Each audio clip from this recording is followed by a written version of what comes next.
everybody, I'm Jen. Welcome back to my channel, or welcome if you are new here. Today we are talking about the books that I've read so far in May.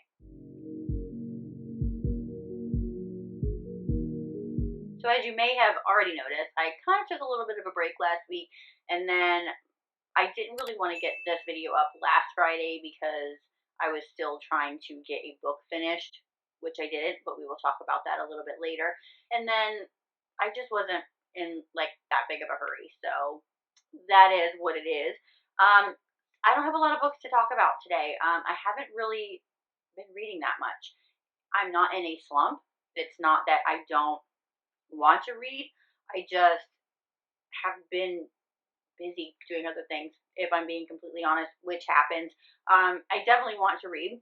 There are definitely a lot of things that I want to read, and I think maybe that might be my problem too, as I'm really overwhelmed with everything that I want to read, new things that are coming out, and just trying to find the time to do this. So I think that I'm not very big on TBRs. I am a really big mood reader, but I think that I don't think that's working for me at the moment. So I think that I'm going to try to create a TBR for myself. Whether I share that on here or not, I'm not quite for sure. I might just do like a quick little thing about it, maybe. We'll see.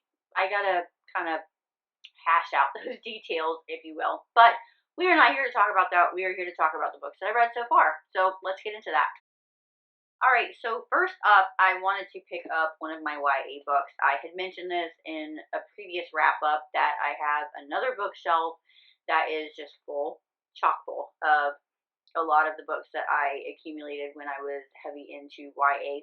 Not all of them are YA, but they are predominantly YA. And I would like to start dwindling that down a little bit. And so I'm trying to read at least one of those books a month, and I can decide if I want to keep that on my shelf, or if maybe I want that to go to a better home. My long-winded spiel of that is I picked up the YA book. I picked up Bad Romance by Heather Demetrios. This is YA, obviously. This does deal with some heavier topics, domestic abuse, and there is a bit of gaslighting. So check trigger warnings if you need to, but also just be aware, like, it is YA. This is told in the point of view of, and it follows Grace. Now, when we meet her, she is in the present or future, or I don't know, she's now. She is retelling her story. So this is her telling the story of her, basically her first relationship, like her first big relationship, how they came to be, how it was in the middle, and then ultimately how it ended. We don't know any of the information, like that is what she's about to tell us. We just know that it was, and now it is no more, and that she needs to get something off of her chest. So she does start telling the story before her and her boyfriend, Gavin, get together. So let's start with Grace's home life. She is treated like a visitor or a stranger in her own home. Her mom has developed a really extreme case of OCD, and her stepfather, who the kids deem the giant, is not nice, and we get glimpses of he might be a little bit abusive. We're not quite for sure yet, but nonetheless, like, she's not treated well in this home. And so when Gavin comes around and seems too good to be true, he starts treating her like she has never really been treated before. He makes her feel important. He gives her a sense of pride, and it's almost too good to be true for Grace. And eventually she realizes that it really is. And there were some red flags there, but I mean, I think in the beginning of relationships, sometimes those red flags are overlooked. And I think it's very easy for us on the outside to be like, whoa, red flag, honey, what you doing? But when you're in the moment, and I feel like we've all been there at certain times for whatever reason, of when you're in the moment, sometimes you don't see those red flags. It is, you know, little things here and there that could grace the surface of being a little protective, but it's that little controlling aspect. But on the other side of that, Gavin has a really good home life, and his parents are very welcoming and amazing, where Grace doesn't get that at home. And he is very protective, does not like the way she's being treated at home. And then that's not to say like that is part of the gaslighting either. That is more of any friend or any significant other of somebody would not want their person to be treated like that at home. So he is very much her savior and protector, but that is a very slippery slope when it comes to Gavin. So that is their relationship. I definitely feel like this is a great book for teenagers to read. I think it's got really great talking points in it as well. I really enjoyed this. I think that if I would have read this back when I was reading YA, this definitely would have been a solid 4 stars for me. But I do find myself just wanting a little bit more out of this. It was a well-rounded story. You do get a conclusion, but I feel like at times that conclusion was a little bit forced. And I have questions. Also, I feel like it would have been awesome to see Grace even like a year out, because there were some questions even in like the mini-ish epilogue that there was, that even that had questions to it. I'm like, yeah, that's what I'm saying. Like, what about that? How is she going to navigate that? What comes of that? And I would have liked to have seen, like I said, you know, a year out, 2 years out, like how is she navigating where she's at now. But I did enjoy this. I think it has a absolutely great message. I ended up giving this a 3.5 stars. I'm giving it a 0 for spice, but there are sexual instances that are talked about. And then just because I need to start dwindling down some more of this physical TBR that I have, I picked up one of the backlist books that I have been, I don't know why I haven't read it yet, but anyway, it is Weightless by Kandi Steiner. This, as far as tropes go, I would say small town romance. It's set in a small coastal community. There's a little bit of a mystery aspect to it, which was a nice little twist that I didn't see coming on that. Yeah, let's go with that. So this is another one that is told from the point of view of and follows Natalie. When we meet Natalie, she has just graduated from high school. All of her friends and basically everybody in this community goes to the high school and then goes to the same college, but Natalie's just not quite for sure she wants to do that. She kind of wants to break out of the pack, but I think just doesn't know how to do that yet, or doesn't know how to articulate how she wants to do that. But nonetheless, she is sulking at the moment because at graduation, or the night of graduation, her long-term boyfriend of 2 years, whom she basically thought was like, that was it, dumped her. Now, dude gave her some BS reason for dumping her, but really it was so that he could date a new girl. There you go. So when we meet Natalie, she is wallowing in that self-pity for sure. I mean, she's definitely heartbroken. And then her mom comes to her and basically, in a roundabout, not roundabout way, tells her that she will sign her up for lessons at the country club with the new trainer who is working wonders so that she can get her boyfriend back by getting the revenge body. I had a little bit of an issue with Mama for doing that, but whatever.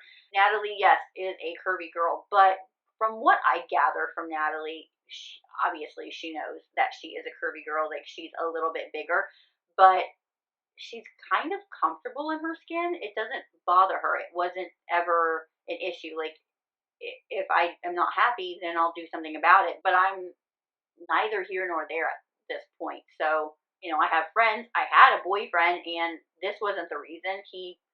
I was the way that I was, so no, I'm fine. However, she's got that in her head, and then her best friend talked her into going to a party that night. Now, we are in a small coastal town, so guess what? Everybody shows up at the same place. When they get there, guess who's there? Her ex-boyfriend and his new flame. Now, new girlfriend, who is the new girl in town, is also, she's a bitch. She goes right after Natalie from the jump, is like totally mean, like nasty mean girl. And also, like, for no reason. They don't know each other, so you're just going off the wall at somebody that you don't even know. You got the guy. Shh, be quiet. And then let's speak of the guy who just sits there and lets all that happen. So I'm like, dude, why do you want him back? He's no good. Nonetheless, this whole encounter has put a little bit of perspective on Natalie, and she is like, you know what? Screw you. Mom, call up the trainer. Yeah, I'm going to do this. I'm going to get him back. obviously Natalie is doing this for the wrong reasons. And then when she gets to the country club and she meets her new trainer, she realizes she actually knows him. He went to her high school. I think when she was a freshman, he was a senior, so they never really interacted. But because it is a small community, they know of each other.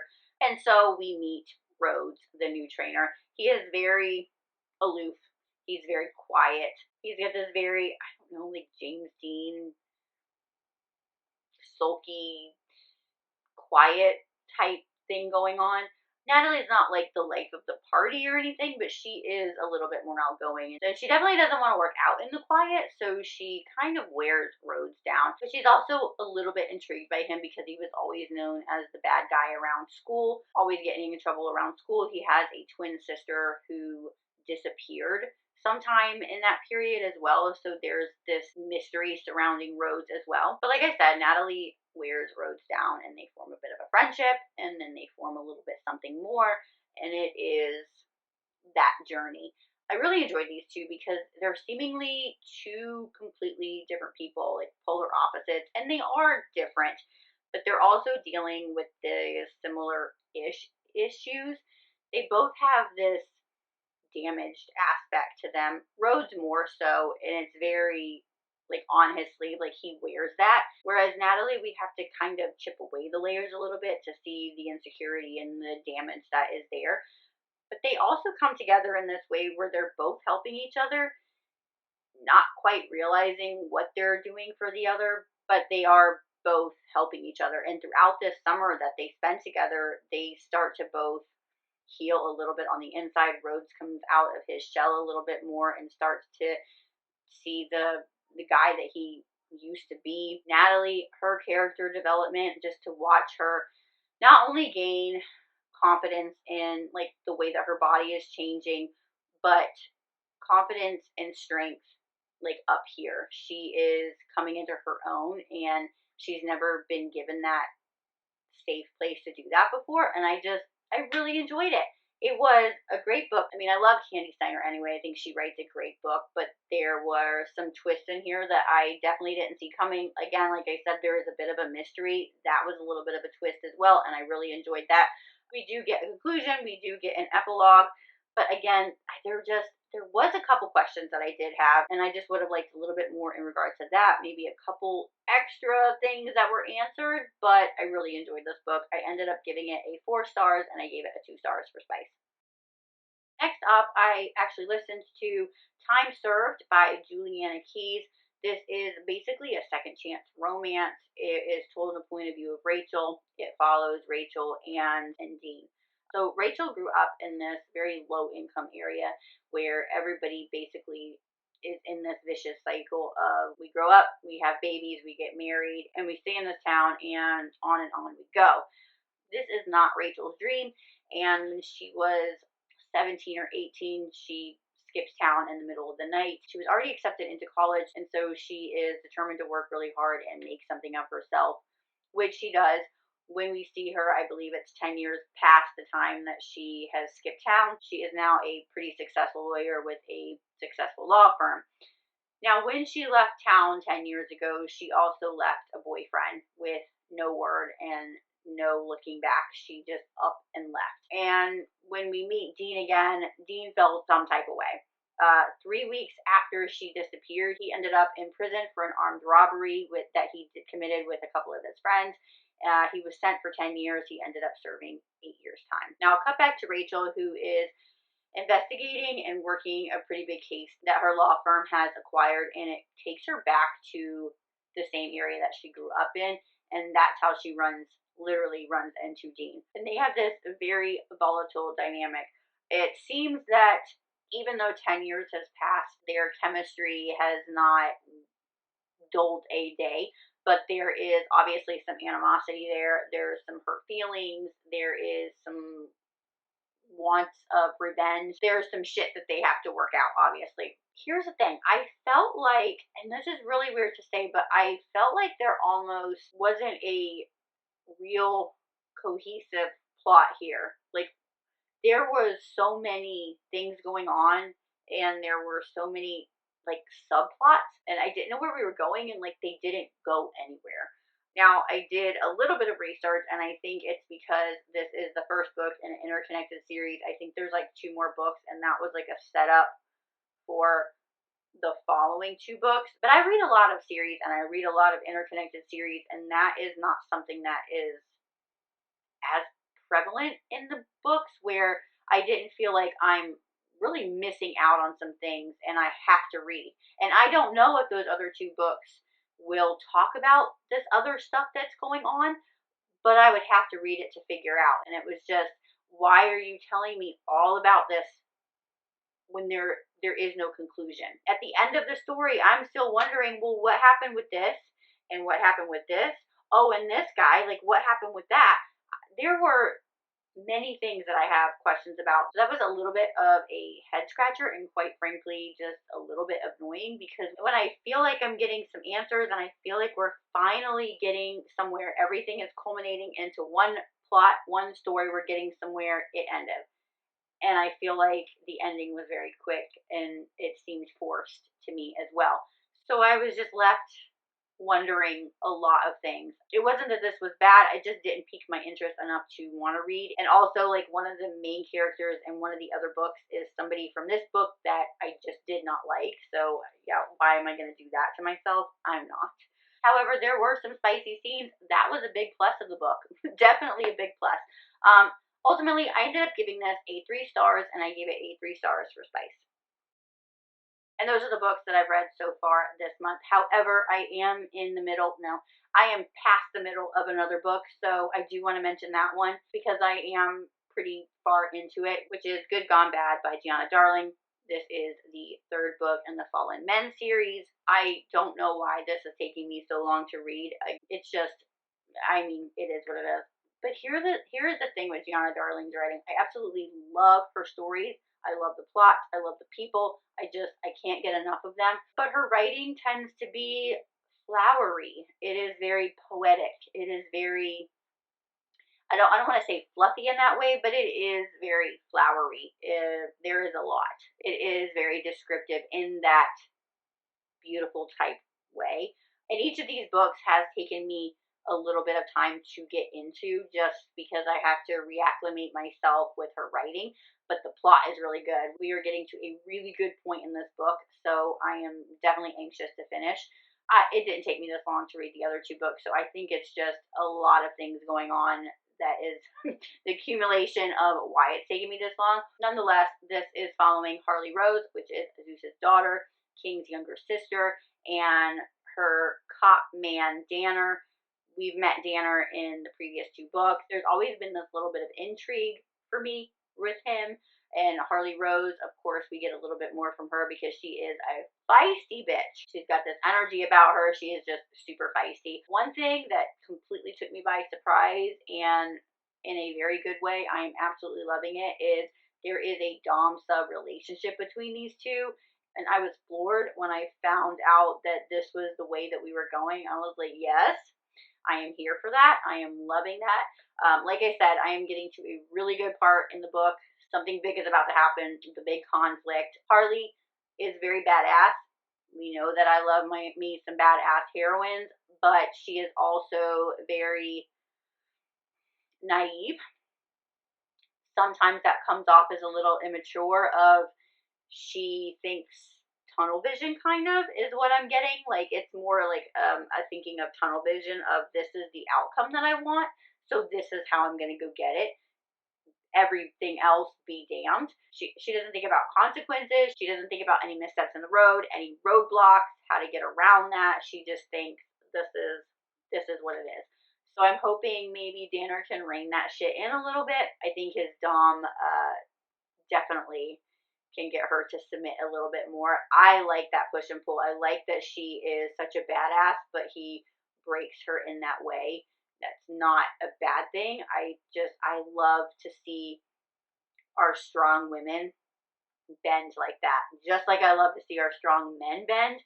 I love it when our women have that fire. I like it when our men, our dom, can kind of rein that in and create something out of it, if that makes any sense. But I see that happening with Harley and Danner, and I'm here for it.